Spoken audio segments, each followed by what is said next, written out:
My name is Varsha. Today I am telling Bhagavad Gita slokas. Evam satata yuktaye bhakta swam paryupasate echapyaksharam avyaktam tesham ke yoga viktamaha.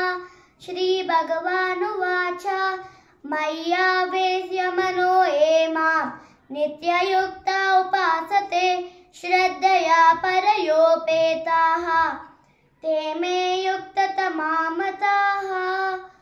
धर्मक्षेत्रे कुरुक्षेत्रे समवेतायुत्सवः मामकाः पाण्डवाश्चैव किमकुर्वत संजय. संजय उवाच दृष्ट्वा तु पाण्डवानीकं यूढं दुर्योधनस्तथा आचार्य उपसंगम्य राजा वचनवद्ब्रवीत्. पश्येतां पाण्डुपुत्राणामाचार्य महतीं च मुहुं यूढां द्रुपदपुत्रेणां तव शिष्येणां धीमता. अत्र सूरा महेश्वासा भीमार्जुनसमायुधि युधानो विराटस्य द्रुपदस्य महारथः. यदा यदा हि धर्मस्य ग्लानिर्भवति भारत अभ्युत्थानमधर्मस्य तदात्मानं सृजाम्यहम्. परित्राणाय साधूनां विनाशाय च दुष्कृतं धर्म संस्थापनार्थाय संभवामि युगे युगे. कार्पण्यदोषोपहतस्वभावः पृच्छामि त्वां धर्म सम्मूढचेताः. यश्रेयशान्निशितं ब्रूहि तन्मे शिष्यस्तेऽहं शाधिमां प्रपन्नम्. राजविद्या राजगुह्यं पवित्रं निदं मुक्तमं प्रत्यक्षावगमं धन्यं सिद्धं कर्तुमव्ययम्. अशोच्यानन्वशोचस्वं प्रज्ञावादांश भाषसे घटासु न गतासुंस नानुशोचन्ति पण्डिताः.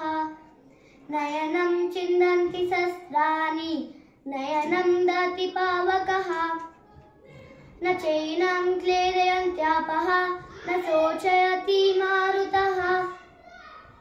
पत्रं पुष्पं फलं तोयं यो मे भक्त्या प्रयच्छति तदहं भक्त्यम् उपहृतम् अश्नामि प्रयतत्मनः. भोगैश्वर्यप्रसक्तानां तयापहृतचेतसां व्यवसायात्मिकबुद्धिः समादौ न विधीयते. बहूनां जन्मनामन्ते ज्ञानवान् मां प्रपद्यते. वासुदेव सर्वमिति स महात्मा सुदुर्लभः. भोक्तारं यज्ञतपसा सर्वलोकमहेश्वरं सुहृदं सर्वभूतानां ज्ञात्वानां शान्तिमृच्छति. मन्मना भव मद्भक्तो मद्याजी मां नमस्कुरु मां ये वैशसि युक्त्वैवम् आत्मानं मत्परायणः.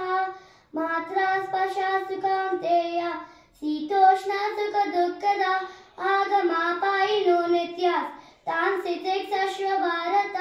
अनन्याः चिन्तयन्तो मां ये जनाः पर्युपासते तेषां नित्याभियुक्तानां योगक्षेमं वहाम्यहम्.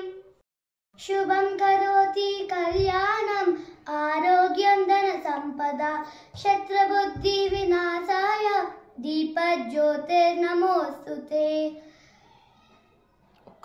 उग्रं वीरं महाविष्णु ज्वलन्तं सर्वतोमुखं नरसिंहं भीषणं भद्रं मृत्योर्मृत्योर्नमाम्यहम्. ॐ नमो भगवते महासुदर्शन वासुदेवाय धन्वन्तरये नमः. अमृतकलशहस्ताय सर्वभयविनाशाय सर्वरोगनिवारण्ये ॐ नमो भगवते महासुदर्शन वासुदेवाय धन्वन्तरये नमः. Thank you.